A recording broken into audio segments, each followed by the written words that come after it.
আসসালামু আলাইকুম, আমন্ত্রণ বাংলা ভিশন সংবাদের সাথে আছি সিফাত শারমিন। শুরুতেই বিআরবি কেবলস সংবাদ শিরোনাম।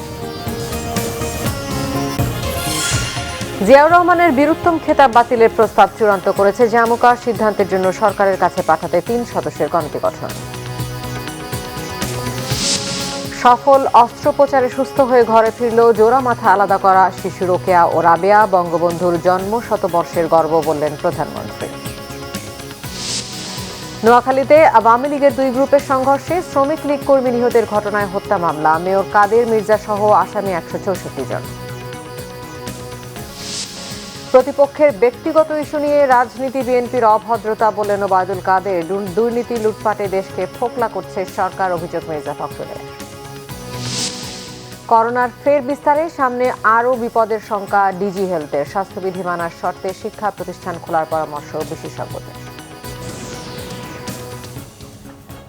দেখছিলেন বিআরবি কেবলস সংবাদ শিরোনাম, এবারে বিস্তারিত। বিএনপির প্রতিষ্ঠাতা ও সাবেক রাষ্ট্রপতি জিয়াউর রহমানের খেতাব বাতিলে নীতিগত সিদ্ধান্ত চূড়ান্ত করেছে জাতীয় মুক্তিযোদ্ধা কাউন্সিল জামুকা।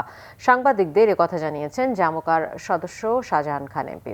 এছাড়া মুক্তিযুদ্ধ বিষয়ক মন্ত্রী আকামা মোজাম্মেল হক বলেছেন, জিয়াউর রহমান ও খন্দকার মোশতাক আহমেদ সহ বিতর্কিতদের মুক্তিযুদ্ধের সময় ভূমিকা খতিয়ে দেখতে 3 সদস্যের একটি কমিটি গঠন করা হয়েছে। কমিটির প্রতিবেদনের পর খেতাব বাতিলের ব্যাপারে সিদ্ধান্ত নেওয়া হবে। চলতি বছরের 9 ফেব্রুয়ারি জাতীয় মুক্তিযোদ্ধা কাউন্সিলের সভায় বঙ্গবন্ধুর আত্মস্বীকৃত 4 খুনি সহ জিয়াউর রহমানের মুক্তিযুদ্ধের খেতাব বাতিলের সিদ্ধান্ত নেওয়া হয়।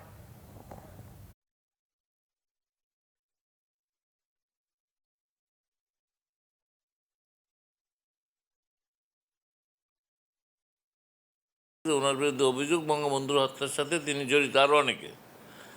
সেগুলোর তথ্য উপাত্ত কী, প্রমাণ কী আছে সেগুলো সহ পেশ করার জন্য একটা উপকমিটি করা হয়েছে, যারা 2 মাসের মধ্যে রিপোর্ট দিবে। বাতিল হয় না, বাতিলের জন্য কমিটি করা হয়েছে তদন্তের জন্য, তার সম্পৃক্ততা আছে কিনা তারা রিপোর্ট দিবে, তারপর বিবেচনা করবে। আমরা নীতিগতভাবে সিদ্ধান্ত নিয়েছি যে এই বঙ্গবন্ধুর হত্যার সঙ্গে সংবিধান লঙ্ঘনের দায়ে, রাজাকার আলবদরদের নিয়ে সরকার গঠনের দায়ে জিয়াউর রহমান এবং ওই সময় যারা যারা তার সঙ্গে সম্পৃক্ত খন্দকার মোশতাক এবং যারা ছিল তাদের নাম উঠে আসবে একের পর এক। তাদের খেতাব বাতিল করা উচিত। আইনের দিক পর্যালোচনা করবে, তাদের ভূমিকা কী সেটা পর্যালোচনা করবে। এই সব কিছু পর্যালোচনা করে আমরা একটা প্রতিবেদন দেব। সেই প্রতিবেদন জামুকায় অনুমোদনের পরে সেটা চলে যাবে মন্ত্রণালয় থেকে সেটা চলে যাবে ক্যাবিনেটে, এবং ক্যাবিনেট এ ব্যাপারে সিদ্ধান্ত নিতে পারে। জামুকা বা মুক্তিযোদ্ধা মন্ত্রণালয় এককভাবে কিন্তু এই সিদ্ধান্ত নিতে পারে না। সফল অস্ত্রোপচারের মাধ্যমে জোড়া মাথার শিশু রাবেয়া ও রোকেয়ার সুস্থ হয়ে ঘরে ফেরা মুজিব শতবর্ষের বড় অর্জন বলে মন্তব্য করেছেন প্রধানমন্ত্রী শেখ হাসিনা। তাদের গৃহে প্রত্যাবর্তন অত্যন্ত আনন্দের ও গর্বের বলে উল্লেখ করেন প্রধানমন্ত্রী। জোড়া মাথার 2 শিশু রাবেয়া রোকেয়ার জন্ম 2016 সালে পাবনার রফিকুল ইসলাম ও তাসলিমা বেগম দম্পতির ঘরে। বিষয়টি প্রধানমন্ত্রী শেখ হাসিনার নজরে আসলে চিকিৎসার দায়িত্ব দেয়া হয় সম্মিলিত সামরিক হাসপাতালকে। হাঙ্গেরির 36 সদস্যের চিকিৎসক দলের সাথে যুক্ত হন বাংলাদেশের 5টি হাসপাতালের শতাধিক চিকিৎসক। সিএমএইচে টানা 33 ঘন্টা সফল অস্ত্রোপচারের পর জোড়া মাথা বিযুক্ত করা হয়। চিকিৎসা বিজ্ঞানে যা মাইল ফলক। এই ধরনের সফল অস্ত্রোপচার, এতে বাংলাদেশ সেনাবাহিনী সম্পৃক্ত হওয়ায় সেনাবাহিনী প্রধান হিসেবে আমি অত্যন্ত আনন্দিত এবং গর্বিত। দীর্ঘ চিকিৎসার পর বাড়ি ফিরছে রাবেয়া রোকেয়া। তাদের ঘরে ফেরা উপলক্ষে গণভবন থেকে সম্মিলিত সামরিক হাসপাতালে যুক্ত হন প্রধানমন্ত্রী শেখ হাসিনা। রোকেয়ার পরিবার, পিতামাতা এবং এ সময় দোয়া চান রাবেয়া রোকেয়ার সুস্থতার জন্য। রাবেয়া রোকেয়ার কথা যখন আমি জানতে পারলাম, আমাকে জানালো আমার ছোট বোন রেহানা। প্রতিটি ক্ষেত্রে যারা পারদর্শী তাদেরকেই একসাথে করা হয়েছে, যাতে কোনো রকমের এতটুকু ফাঁক না থাকে, সব যেন ঠিক মতো করা হয়। রাবেয়া রোকেয়া বাড়ি ফিরে যাবে, তার বাবা মার কোলে আজকে তারা হেসে খেলে বেড়াবে, এটা সত্যি খুব বড় পাওয়া। তো আমরা আমাদের যেখানে মুজিব বর্ষ আমরা পালন করছি, সাধারণত সুবর্ণ জয়ন্তী আমরা উদযাপন করছি, এই বছরে সেই সময় এত বড় একটা সফল অস্ত্রোপচার করা এবং সফলতা অর্জন করা, এটা বাংলাদেশের জন্য অনেক অনেক বিরাট অর্জন। পরে তাদের সাথে কথাও বলেন প্রধানমন্ত্রী শেখ হাসিনা। কেমন আছো তুমি? কেমন আছো তুমি? সালাম। তুমি কেমন আছো?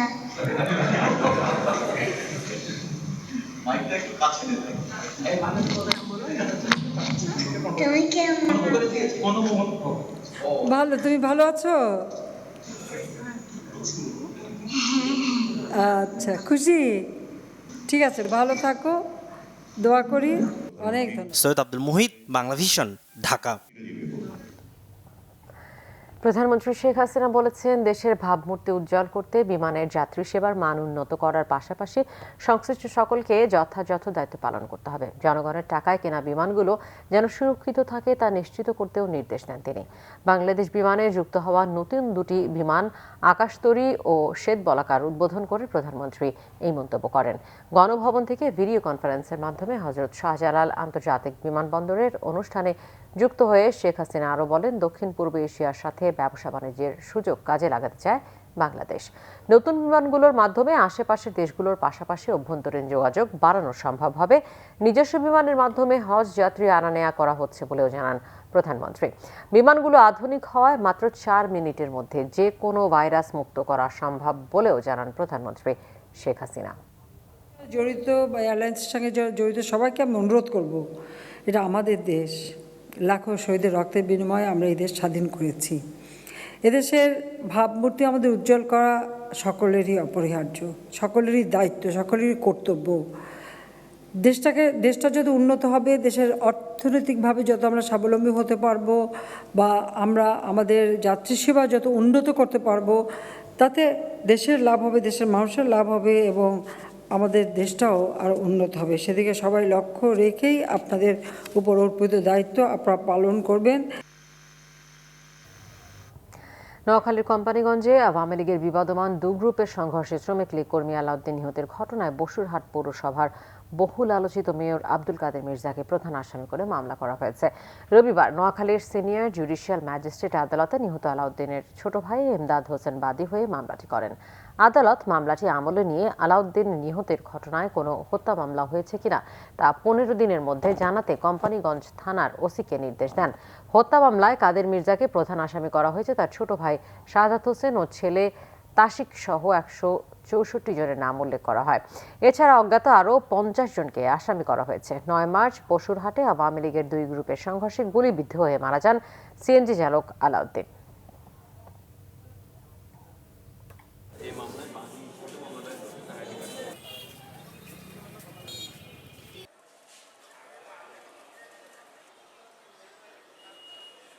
যেহেতু একটা সেন্সিটিভ মামলা, ইতিপূর্বে ভিকটিমের ভাই রিপিটেডলি থানায় গিয়েও কোনো প্রতিকার পায় নাই, মামলাটা এফআইআর রুজু হয় নাই। আলাউদ্দিনের হত্যাকাণ্ড সংক্রান্তে কোম্পানিগঞ্জ থানায় ইতিপূর্বে কোনো হত্যা মামলা দায়ের হয়েছে কিনা বা এফআইআর রুজু হয়েছে কিনা সে বিষয়ে জানতেছে ওসি কোম্পানিগঞ্জ থানাকে 15 কার্যদিবসের 15 দিনের মধ্যে সেটা জানানোর জন্য নির্দেশ প্রদান করেছে। মামলা থানা থেকে নেয় নাই, আমি প্রধান আসামি নিজেকে করছি, তার জন্য আমাকে 2 দিন পর্যন্ত থানাতে ঘুরাইছে, তার জন্য আমি বাধ্যগত হয়ে আমি করে আসতে বাধ্য হয়েছি।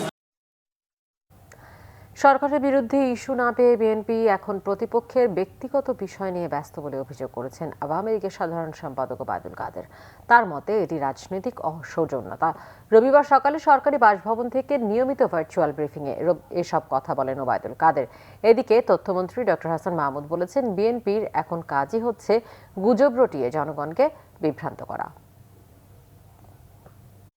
রাজনীতিতে ব্যর্থ হয়ে বিএনপি এখন হতাশা আর মনোপীড়ায় ব্যক্তিগত আক্রমণ শুরু করছে বলে অভিযোগ আওয়ামী লীগের সাধারণ সম্পাদক ওবায়দুল কাদেরের।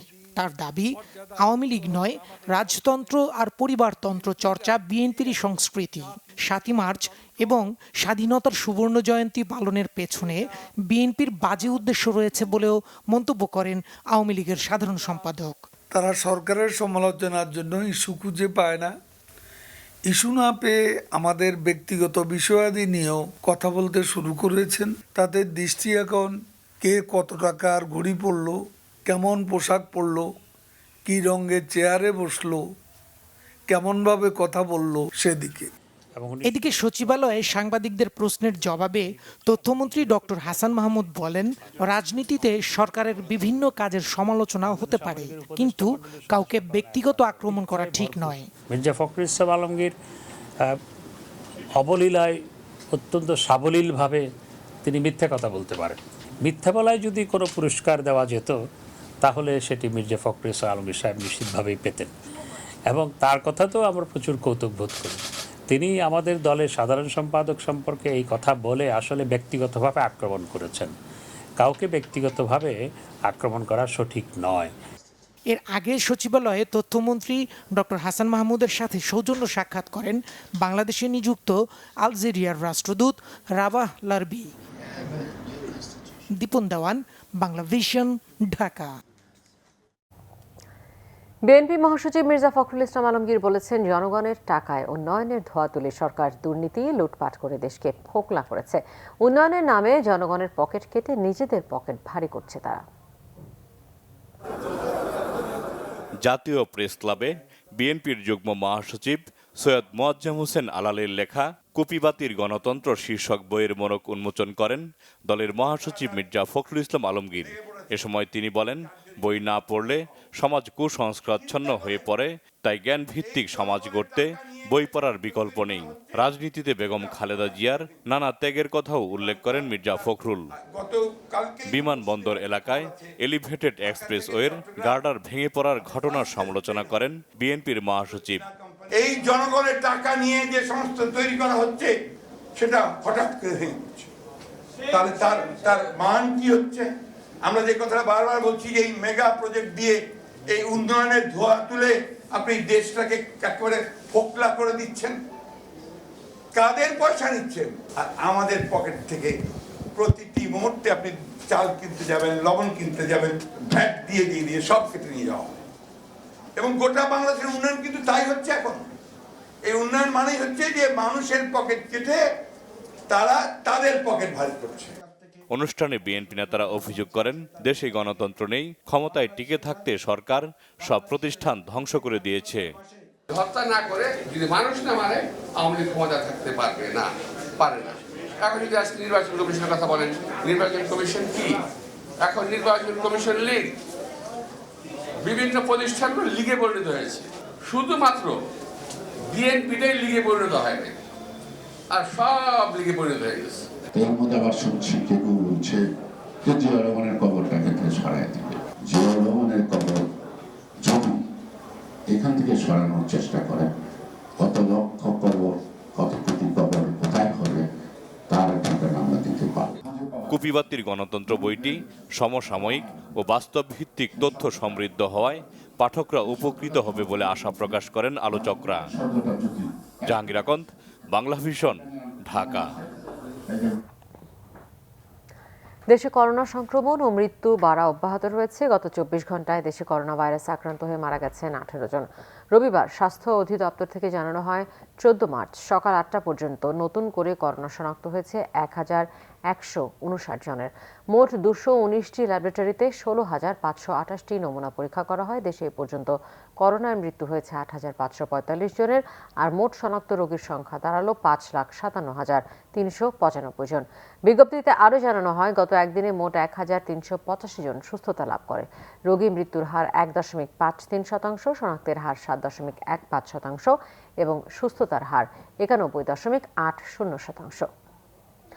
করোনা বেড়ে যাওয়ায় কঠোরভাবে স্বাস্থ্যবিধি না মানলে ভবিষ্যতে আরও বিপদের আশঙ্কা করছেন স্বাস্থ্য অধিদপ্তরের মহাপরিচালক অধ্যাপক ABM খুরশিদ আলম।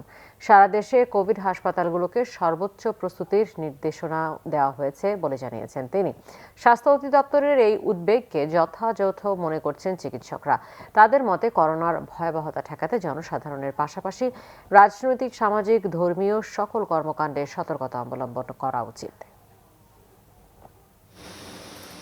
গত 2 মাস কিছুটা নিয়ন্ত্রণে থাকার পর আবার সারা দেশে করোনা সংক্রমণ বাড়ছে। প্রতিদিনই নতুন করোনা রোগীর সংখ্যা 1000 ছাড়াচ্ছে, বাড়ছে মৃত্যু। রোববার সকালে রাজধানীর শ্যামলীর টিবি হাসপাতালে এক অনুষ্ঠানে স্বাস্থ্য অধিদপ্তরের মহাপরিচালক অধ্যাপক খুরশিদ আলম জানান, গত কয়েকদিন ধরে হাসপাতালগুলোতে আইসিইউর চাহিদা অনেক বেড়েছে। সংক্রমণের দ্বিতীয় ঢেউ মোকাবেলায় হাসপাতালগুলোকে প্রস্তুত থাকার নির্দেশনা দেওয়া হয়েছে বলেও উল্লেখ করেন তিনি। এই আইসিইউ যে কটা বেডই আছে আপনি এটা রেডি রাখেন, আপনার যা ইকুইপমেন্ট যদি কিছু লাগে সেটা আনিয়ে নেন, মানে be ready for the management of the COVID patients. সমস্ত দেশে ডিভিশনাল ডিরেক্টর এবং ঢাকার যতগুলা কোভিড ডেডিকেটেড হসপিটাল আছে সেই হসপিটালের পরিচালকদের সাথে বসছিলাম, তাদের সুবিধা অসুবিধা কার কী অবস্থা কী লাগবে সেগুলো আমরা শুনেছি, সেইভাবে আমরা অ্যাড্রেস করছি। কঠোরভাবে স্বাস্থ্যবিধি অনুসরণ না করলে আরও বিপদের আশঙ্কা করেন স্বাস্থ্য অধিদপ্তরের ডিজি। টিকার দ্বিতীয় ডোজ নেওয়ার আগ পর্যন্ত এটা নিয়ে স্বস্তিতে থাকার সুযোগ নেই বলেও মন্তব্য করেন তিনি। করোনার টিকা ভ্যাকসিন যেটা নেওয়া হয়েছে সেটা একটা ডোজ মাত্র, যারা নিয়েছেন তারা একটা ডোজ, সিঙ্গেল ডোজে তো কোনো ইফেক্টিভিটি হবে না। সেকেন্ড ডোজ দেওয়ারও 2 সপ্তাহ পর থেকে বডিতে অ্যান্টিবডি টাইটার রাইজ করতে থাকবে। তো কাজে এই সময়টা তো আপনাকে মানে প্রতিরক্ষা নিতেই হবে। আর এই ভ্যাকসিনটার কতটুকু কার্যকর ক্ষমতা এখনও পৃথিবীর কাছে এটা পরিষ্কার না। সংক্রমণ বেড়ে যাওয়া উদ্বেগজনক উল্লেখ করে সাতিব সভাপতি ডাক্তার ইকবাল আরসলান বলেন, করোনা নিয়ন্ত্রণে জনসাধারণের পাশাপাশি রাজনৈতিক, সামাজিক ও ধর্মীয় সকল কর্মকাণ্ডে স্বাস্থ্যবিধি মানতে হবে। শুধুমাত্র জনগণের উপরে দায়টা না দিয়ে আমাদের যে সামাজিক সংগঠনগুলো আছে, রাজনৈতিক দলগুলো আছে, ধর্মীয় প্রতিষ্ঠানগুলো আছে, সেগুলোরও যে সমাবেশগুলো তারা করছেন সেখানেও কোনো স্বাস্থ্যবিধি মানা হচ্ছে না। অতএব সবাইকেই সতর্ক করা উচিত। স্বাস্থ্যবিধি মানার বিষয়টি জোরদার করতে জনপ্রশাসন মন্ত্রণালয় থেকে এরই মধ্যে স্থানীয় প্রশাসনকে নির্দেশনা দেওয়া হয়েছে। শৈকুস সাদিক, বাংলা ভিশন, ঢাকা। করোনা সংক্রমণ বেড়ে যাওয়ায় 30 মার্চ শিক্ষা প্রতিষ্ঠান খুলে দেওয়া নিয়ে আবার সংশয় তৈরি হয়েছে। জনস্বাস্থ্য বিশেষজ্ঞ মোশতাক হোসেন বলেছেন, স্বাস্থ্যবিধি মেনে চলার শর্তে খুলে দেওয়া দরকার। আরেক বিশেষজ্ঞ বেনজির আহমেদ বলেন, শিক্ষা প্রতিষ্ঠান খুলে দিতে আগে থেকে যে ধরনের প্রস্তুতি নেওয়া দরকার তা নেওয়া হয়নি। আর শিক্ষকরা বলছেন, সংক্রমণের ঝুঁকি থাকার পরও তারা প্রতিষ্ঠান খোলার প্রস্তুতি নিচ্ছেন। করোনার সংক্রমণ প্রতিরোধে গত বছরের মার্চ মাস থেকে বন্ধ রয়েছে দেশের সব শিক্ষা প্রতিষ্ঠান। প্রায় বছর খানেক পর এসে সংক্রমণের হার কিছুটা কমে এসেছিল, যে কারণে আগামী 30 মার্চের পর স্কুল কলেজ খুলে দেওয়ার সিদ্ধান্ত নিয়েছিল সরকার। তবে সম্প্রতি করোনার সংক্রমণ আবার বেড়ে যাওয়ায় এই সিদ্ধান্তই বহাল থাকবে কিনা তা নিয়ে সৃষ্টি হয়েছে সংশয়ের। সরকারের প্রাথমিক নির্দেশনা পাওয়ার পর স্কুলগুলোতে দূরত্ব মেনে বসানো, হাত ধোয়ার ব্যবস্থা রাখা, আসবাবপত্র জীবাণুমুক্ত করা সহ অন্যান্য কাজ এগিয়ে নেওয়া হচ্ছে। এত কিছুর পরও চিন্তামুক্ত নন শিক্ষকরা। আমাদের পক্ষ থেকে যেটা করছি যে স্বাস্থ্যবিধি মেনে ক্লাস নেওয়ার জন্য আমরা প্রস্তুতি নিচ্ছি। ঝুঁকি মনে করে নিয়েই আমাদের মনে হয় মোকাবেলা করার কোনো না কোনো পন্থা খুঁজে বের করে করতে হবে। তারপরেও যে 2-1 আক্রান্ত হবে না তো বলা যাচ্ছে না। স্কুল কলেজ খুলে দেওয়ার ব্যাপারে 2 রকম মত রয়েছে স্বাস্থ্য বিশেষজ্ঞদেরও। পূর্বে থেকে শিক্ষা প্রতিষ্ঠান খুলে যাওয়ার জন্য যে ধরনের প্রস্তুতি নেওয়া দরকার সেইটা আমরা হয়তো যথেষ্ট নিতে পারিনি। শিক্ষার্থীদের যাদের বয়স 18 বছরের উপরে এবং সকল শিক্ষককে আগে টিকা দেওয়া, এটাকে পরিবীক্ষণ করার জন্য পদ্ধতি দরকার, অ্যাপস দরকার। এগুলো যদি এতদিনে তৈরি করা যেত তাহলে সারা দেশে না হোক, অন্তত যে জায়গাগুলোতে সংক্রমণ অত্যন্ত কম সেই জায়গাগুলো হয়তো এটা স্কুল খুলে দেওয়া যেত। সারা বাংলাদেশে যেখানে সংক্রমণ কম সেখানে অবশ্যই শিক্ষা প্রতিষ্ঠান চলতে পারে, অন্যান্য প্রতিষ্ঠান চলতে পারে। অবশ্যই স্বাস্থ্যবিধি মানতে হবে। শিক্ষা প্রতিষ্ঠানে যখন কর্তৃপক্ষের নিয়ন্ত্রণে তারা স্বাস্থ্যবিধি মেনে চলবেন, বরঞ্চ বলা যায় তাদের স্বাস্থ্য ঝুঁকিটা একটু কম থাকবে এবং তারা স্কুলের ছাত্রছাত্রীরা স্কুল থেকে স্বাস্থ্যবিধি মেনে চলার যে শিক্ষাটা নিয়ে যাবেন তাদের পরিবারে এবং তাদের পাড়া প্রতিবেশীদের মাধ্যমে সেটিকে আরো ভালোভাবে প্রয়োগ করতে পারবে। শিক্ষা প্রতিষ্ঠান এখনই খুলুক আর নাই খুলুক, শিক্ষক ও শিক্ষার্থীদের টিকা দেওয়ার ব্যবস্থা করার পরামর্শ দিয়েছেন বিশেষজ্ঞরা। আরিফুল হক, বাংলা ভিশন, ঢাকা। স্বাধীনতার সুবর্ণ জয়ন্তীতে ভারতের প্রধানমন্ত্রী নরেন্দ্র মোদী সহ বিদেশি অতিথিদের অসম্মানে কর্মসূচি দিলে কঠোর হাতে দমন করা হবে। পুলিশের স্পেশাল ব্রাঞ্চ এসবি প্রধানের সদ্য নিয়োগ পেয়ে এই হুঁশিয়ারি দিলেন মনিরুল ইসলাম। 17 থেকে 26 মার্চ পর্যন্ত রাজধানীতে রাজনৈতিক মিটিং মিছিল নিষিদ্ধের বার্তাও জানান তিনি।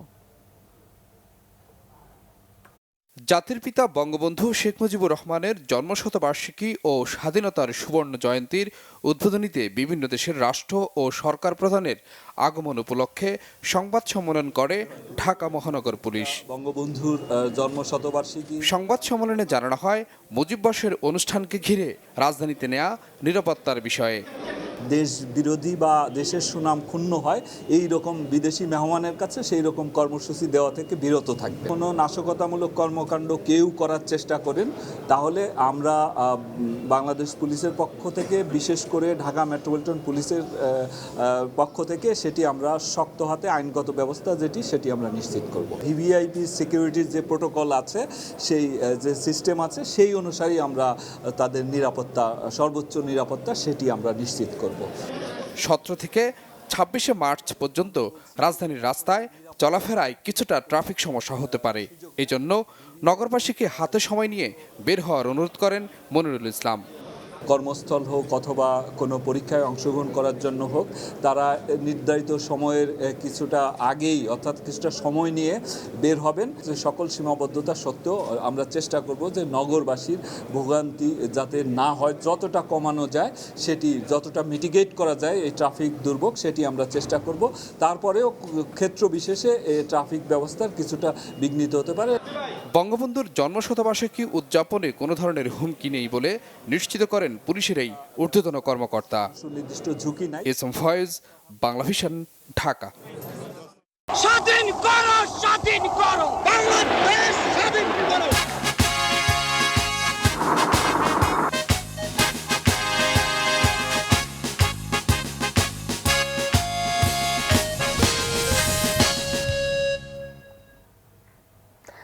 স্বাধীনতার 50 বছরে দেশে 8.25 কোটি ভোটার বাড়লেও গড়ে ওঠেনি ভোটের গ্রহণযোগ্য ব্যবস্থা। এর জন্য রাজনৈতিক সদিচ্ছার অভাব এবং ক্ষমতার লোভকে দুষছেন বিশেষজ্ঞরা। তারা বলছেন, রাজনৈতিক দলের ভেতরে গণতন্ত্রহীনতায় স্বাধীন নির্বাচনী সংস্কৃতির পথে অন্তরায়। বিস্তারিত এস এম ফয়েজের রিপোর্টে। বাংলাদেশে প্রথম জাতীয় সংসদ নির্বাচন হয় 1973-এর 7 মার্চ। ওই নির্বাচনে 300 আসনের 293টিতে জয় পায় আওয়ামী লীগ। 75 ট্র্যাজেডির পর 1979 সালের 18 ফেব্রুয়ারি দ্বিতীয় সংসদ নির্বাচনে 207 আসন পেয়ে সরকার গঠন করে নবগঠিত দল বিএনপি। এরপর তৃতীয়, চতুর্থ সংসদ নির্বাচন হয় এরশাদের আমলে। বিএনপিকে রেখে 1986 নির্বাচনে 153টিতে জিতে জাতীয় পার্টি। 76 আসন পেয়ে বিরোধী দলে বসে আওয়ামী লীগ। 88তে চতুর্থ সংসদ নির্বাচন বয়কট করে আওয়ামী লীগ, বিএনপি সহ অধিকাংশ দল। 251 আসন নেয় ক্ষমতাসীন জাতীয় পার্টি। 49 আসনে সম্মিলিত বিরোধী দলীয় নেতা হন জাসদের আসমরব। তামাশার ওই নির্বাচনের জেরে গণ আন্দোলন আরও তীব্র হয়। 2 বছরের মাথায় পতন হয় এরশাদের।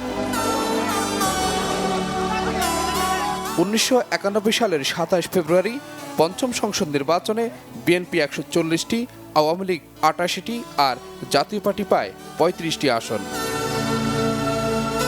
ক্ষমতায় থেকে 1996-এর 15 ফেব্রুয়ারি ষষ্ঠ সংসদ নির্বাচন করে বিএনপি। ওই সংসদেই পাশ হয় তত্ত্বাবধায়ক বিল। আমাদের দেওয়া প্রতিশ্রুতি পূরণ করতে পেরেছি। সে ব্যবস্থায় সপ্তম ও অষ্টম জাতীয় সংসদ নির্বাচনে পালাক্রমে ক্ষমতা যায় আওয়ামী লীগ ও বিএনপি। তত্ত্বাবধায়ক সরকার ইস্যুতে 2006 সালে আবারও উত্তাল রাজনীতি, উত্তেজনা, সহিংসতার মধ্যে ঘটে 111। -2 ফর্মুলায় বন্দী শীর্ষ 2 নেত্রী শেখ হাসিনা ও বেগম খালেদা জিয়া। এরপর 2008-এর নির্বাচনে জয় পায় আওয়ামী লীগ। আদালতের রায়ে বাতিল করা হয় তত্ত্বাবধায়ক সরকার ব্যবস্থা। নির্দলীয় নিরপেক্ষ তত্ত্বাবধায়ক সরকারের অধীনে নির্বাচন হতে হবে। আজকের বাংলাদেশ একটা মডেল, আজকের বাংলাদেশ উন্নয়নের দেশ। বিএনপির বর্জনের মধ্য দিয়ে 2014-এর সংসদ নির্বাচন, 2018 সালেও ক্ষমতায় থেকে নির্বাচন, অংশ নিলেও ছিটকে পড়ে বিএনপি। টানা তৃতীয় দফায় ক্ষমতায় আওয়ামী লীগ। এর ধারাবাহিকতা বজায় থাকলে পরে এদেশের দুঃখী মানুষের মুখে হাসি ফুটিয়ে আমরা জাতির পিতার স্বপ্নের সোনার বাংলাদেশ করতে পারব। স্বাধীনতার 5 দশকে স্থানীয় ও জাতীয় নির্বাচনে সহিংসতা সহ কম বেশি অনিয়ম দেখেছে মানুষ। বিষয়টি বিস্ময়কর বিশেষজ্ঞদের কাছে। ইলেকশন কমিশনের অ্যাপয়েন্টমেন্ট নিয়ে চিন্তা ভাবনা করা দরকার এবং এমন সব লোক দেওয়া দরকার যাদের উপর মানুষের আস্থা থাকবে। শক্তিশালী নির্বাচন কমিশন হলে মাঠে যারা কাজ করতেছে 100% কন্ট্রোলে নির্বাচন কমিশনের, সে তার এই কন্ট্রোলকে এক্সিকিউট করতে পারতেছে না। আমি যদি গণতন্ত্রের ইনস্টিটিউশনটা তৈরি করতে চাই, নির্বাচনের ইনস্টিটিউশনটা শক্তিশালী করতে চাই, তাহলে আমার দলের ভিতরে গণতন্ত্র লাগবে। তো আমার পলিটিক্যাল পার্টির ভিতরে গণতন্ত্র নেই। নির্বাচনটা আমাদের দরকার এবং সেটা উদার মন নিয়ে করতে হবে। সকল দলের লোকদেরকে নিয়ে বসে সেটার মধ্যে পন্থা ঠিক করতে হবে। এবং নির্বাচন কমিশন, এ তো একটা যে কি কমিশন বলবো, এটা তো বলারই মানে ভাষা খুঁজে পাই না। শক্তিশালী নির্বাচন ব্যবস্থা করতে রাজনৈতিক সদিচ্ছার পাশাপাশি কমিশনের পক্ষপাতহীন ভূমিকা চান তারা। যেই নির্বাচন কাঠামো আছে, নির্বাচন কমিশন গঠনের নিয়মাবলীগুলি ওই যে বললাম সকল দলের নেতৃস্থানীয় লোকেরা বসে তারা এটাকে একটা জায়গায় দাঁড়া করাতে হবে। নির্বাচনে কারা থাকবে? শক্ত অপোজিশন। শক্ত রাজনৈতিক দল একটা থাকলে হবে না, কয়েকটা থাকতে হবে। তাহলেই কিন্তু নির্বাচন বলো আর গণতন্ত্র বলো বিকশিত হবে। রাজনৈতিক দলের অধীনে ভালো নির্বাচন হয় না, অথচ রাজনৈতিক দলগুলোকেই ক্ষমতায় আসতে হয় গণতন্ত্রের নামে। তাহলে রাজনৈতিক দলগুলো গণতন্ত্র চর্চা করছে না। এটা আমাদের সবচাইতে বেদনাদায়ক কঠিন সত্য আজকে 50 বছর পরে। আস্থার সংকটে জাতীয় ও স্থানীয় নির্বাচনে দিনকে দিন ভোটার উপস্থিতি কমে আসার মধ্যে খারাপ লক্ষণ দেখছেন সংশ্লিষ্টরা।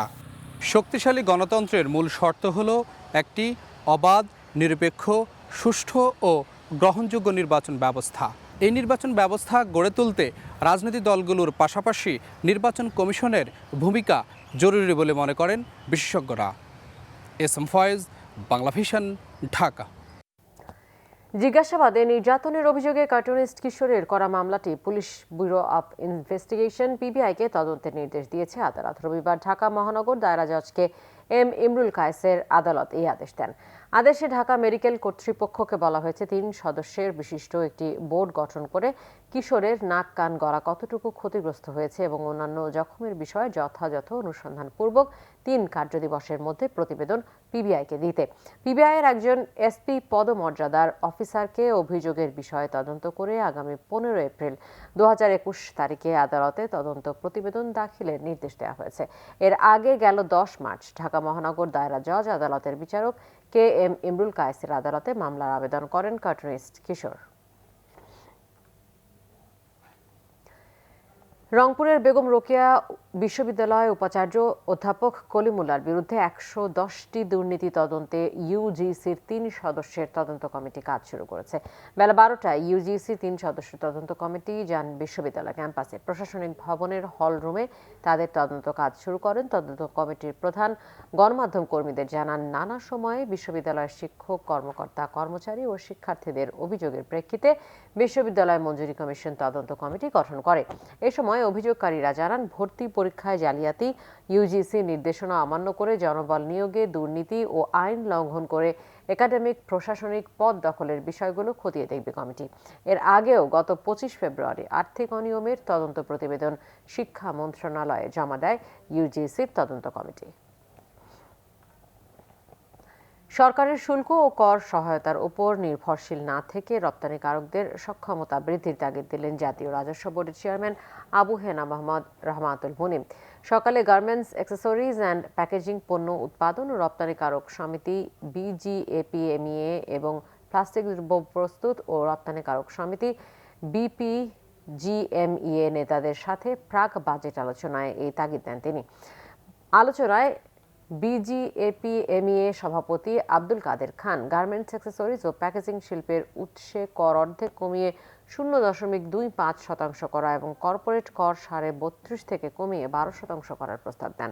আর প্লাস্টিক পণ্য রপ্তানিকারকদের সংগঠন বিপিজিএমইএ সভাপতি জসিমউদ্দিন প্লাস্টিক শিল্পের মৌলিক কাঁচামালের আমদানি শুল্ক কমানো এবং খেলনা আইটেমের ট্যারিফ ভ্যালু বাড়ানোর সুপারিশ দেন। জবাবে এনবিআর চেয়ারম্যান বলেন, কর ব্যবস্থা রাজস্ব ও ব্যবসা বান্ধব করতে আইন ও বিধির প্রয়োজনীয় সংস্কার করা হবে। রাজধানীর উত্তরায় সন্ত্রাসীরা কেবল টিভি ব্যবসা দখল করে নেয়ার চেষ্টা করছে বলে অভিযোগ করেছে satellite vision cable TV network নামের একটি প্রতিষ্ঠান। জাতীয় প্রেস ক্লাবে সংবাদ সম্মেলনে এই অভিযোগ করেন প্রতিষ্ঠানটির প্রোপ্রাইটার SM শামসুর রহমান শিমুল। তিনি অভিযোগ করেন আইন কানুন ও ব্যবসায়িক নীতির তোয়াক্কা না করে একটি প্রভাবশালী মহল ব্যবসা দখল করার চেষ্টা করছে। বিভিন্ন বাসায় গিয়ে হুমকি দিয়ে নিজেদের কেবল লাইন ব্যবহারে বাধ্য করাচ্ছে বলেও অভিযোগ করা হয় সংবাদ সম্মেলনে। এতে কেবল ব্যবসা অপেশাদারদের হাতে তুলে দেওয়া হচ্ছে বলে অভিযোগ করেন শামসুর রহমান শিমুল। আইন কানুন ব্যবসায়িক রীতিনীতি কোনো কিছু তোয়াক্কা না করে এমনভাবে ক্ষমতা প্রদর্শন করে ব্যবসা দখলের নজির স্থাপন কেবল টিভি সেক্টর সহ এর সাথে জড়িত অন্যান্য সেক্টরের স্বাভাবিক পরিবেশ ধ্বংস হয়ে যাবে। এই ধরনের কার্যক্রমে লিপ্ত হওয়ার আমরা তীব্র নিন্দা ও ধিক্কার জানাই। ব্যবসায়িক প্রতিযোগিতা মোকাবেলায় বেআইনি পন্থা অবলম্বন করায় দেশের পুরো কেবল ইন্ডাস্ট্রিতে অব্যবসায়িক পেশিশক্তির উত্থান ঘটবে বলে আমরা মনে করছি। অতএব অব্যবসায়িক পেশিবাজ শক্তিকে সিগন্যাল সরবরাহ বন্ধের আহ্বান জানাচ্ছি। আরও কিছু খবর নিয়ে এবারে রয়েছে একটি ডেস্ক রিপোর্ট। বগুড়ায় বাংলাদেশে কৃষি বিপ্লব, শেখ মুজিব থেকে শেখ হাসিনা শীর্ষক সেমিনারে কৃষিমন্ত্রী ডক্টর আব্দুর রাজ্জাক বলেছেন, কৃষি ও কৃষকের উন্নয়ন সহ সরকারের নানামুখী প্রচেষ্টায় দেশে দারিদ্র্যের হার 20% নিচে নেমেছে, স্বাধীনতার আগে যা ছিল 80%। এতে উপস্থিত ছিলেন গ্লোবাল ভিলেজ ইউনিভার্সিটির উপাচার্য ডক্টর জাহাঙ্গীর আলম। এর আগে শেরপুর উপজেলার বালেন্দা গ্রামের শস্যচিত্রে বঙ্গবন্ধু প্রকল্প পরিদর্শন করেন। বগুড়া বিসিক শিল্পনগরীতে কৃষিভিত্তিক একটি শিল্প প্রতিষ্ঠানও উদ্বোধন করেন কৃষিমন্ত্রী। করোনার মধ্যেও রপ্তানি বাণিজ্য ঠিক রাখতে বাংলাদেশকে সহায়তা করায় সুইডেন সরকারকে ধন্যবাদ জানিয়েছেন পররাষ্ট্রমন্ত্রী AK আব্দুল মোমেন। মুজিব বর্ষ উপলক্ষে রাজধানীর ফরেন সার্ভিস একাডেমিতে এক সেমিনারে মূল প্রবন্ধ পাঠ করেন সুইডেনের আন্তর্জাতিক সহযোগিতা ও সম্পর্ক বিষয়ক মন্ত্রী পের ওলসন ফ্রিথ। ভয় বা আতঙ্ক নয়, দক্ষতার সাথে সেবার সর্বোচ্চ মনোভাব নিয়ে করোনা রোগীদের চিকিৎসা দিতে স্বাস্থ্যকর্মীদের আহ্বান জানিয়েছেন স্বাস্থ্য সচিব মোহাম্মদ আব্দুল মান্নান। রাজধানীর মহাখালীতে নার্সিং ও মিডওয়াইফারি অধিদপ্তরের এক সেমিনারে উপস্থিত ছিলেন স্বাস্থ্য অধিদপ্তরের মহাপরিচালক অধ্যাপক ডক্টর ABM খুরশিদ আলম, অতিরিক্ত সচিব সিদ্দিকা আক্তার ও ন্যাশনাল ইনস্টিটিউট অব নিউরোসায়েন্স হাসপাতালের পরিচালক অধ্যাপক ডাক্তার কাজী দিন মোহাম্মদ সহ অন্যরা। কিশোরগঞ্জের করিমগঞ্জে শতবর্ষী পশ্চিম কান্দাইল খালিকুন্নেসা জামে মসজিদের পুনর্নির্মিত ভবন উদ্বোধন করা হয়েছে। এই উপলক্ষে সকালে মসজিদের সামনে আলোচনা সভা ও দোয়া মাহফিল হয়। মসজিদ কমিটির সভাপতি নাসিম খানের সভাপতিত্বে আলোচনা সভায় উপস্থিত ছিলেন সাবেক শ্রম ও কর্মসংস্থান প্রতিমন্ত্রী মুজিবুল হক চুন্নু, জেলা পরিষদ চেয়ারম্যান জিল্লুর রহমান, রাষ্ট্রপতি আব্দুল হামিদ মেডিকেল কলেজের অধ্যক্ষ ডাক্তার নওশাদ খান, লেফটেন্যান্ট কর্নেল আহমদুল হাই খান, সাবেক জেলা ও দায়রা জজ নিজামুল হক, সাবেক উপজেলা চেয়ারম্যান শিহাব উদ্দিন সরকার সহ অন্যরা। গাজীপুরের চন্দ্রায় ওয়ালটন হাইটেক ইন্ডাস্ট্রিজ লিমিটেডের ইলেকট্রিক্যাল অ্যাপ্লায়েন্স ব্যবসায়ীদের সম্মেলন হয়েছে। এতে উপস্থিত ছিলেন প্রতিষ্ঠানটির ম্যানেজিং ডিরেক্টর প্রকৌশলী Golam Murshed, vice chairman SM Shamsul Alam, পরিচালক SM রেজাউল আলম, তহমিনা আফরোজ তান্না ও সাবিয়া জারিন অরুণা। সম্মেলনে যোগ দেন সারা দেশের ওয়ালটনের ইলেকট্রিক্যাল অ্যাপ্লায়েন্সের 5 শতাধিক ডিস্ট্রিবিউটর। অনুষ্ঠানে সেরা ব্যবসায়ীদের পুরস্কৃত করা হয়। Bangla vision news desk. সংবাদ শেষ করব BRB কেবলস শিরোনামগুলো আরও একবার। জিয়াউর রহমানের বীরুত্তম খেতাব বাতিলের প্রস্তাব চূড়ান্ত করেছে জামুকা। সিদ্ধান্তের জন্য সরকারের কাছে পাঠাতে 3 সদস্যের কমিটি গঠন। সফল অস্ত্রোপচারে সুস্থ হয়ে ঘরে ফিরল জোড়ামাথ আলাদা করা শিশু রোকেয়া ও রাবেয়া। বঙ্গবন্ধুর জন্ম শতবর্ষের গর্ব বললেন প্রধানমন্ত্রী। নোয়াখালীতে আওয়ামী লীগের 2 গ্রুপের সংঘর্ষে শ্রমিক লীগ কর্মী নিহতের ঘটনায় 164 জনের বিরুদ্ধে মামলা। প্রধান আসামি মির্জা কাদের দায়ী করলেন ওবায়দুল কাদেরের স্ত্রীকে।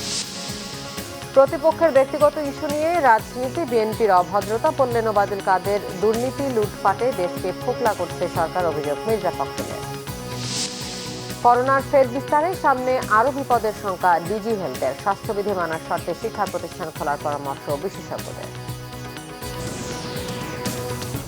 এই ছিল এখনকার মতো পর সংবাদ। রাত 1টায় দেখার আমন্ত্রণ রইল। এছাড়া বাংলাভিশন সংবাদ ও সংবাদ সংশ্লিষ্ট অনুষ্ঠান দেখতে ভিজিট করুন www.banglavision.tv ও facebook.com/banglavision এবং সাবস্ক্রাইব করুন youtube.com/banglavision নিউজে। এতক্ষণ সাথে থাকার ধন্যবাদ সবাইকে।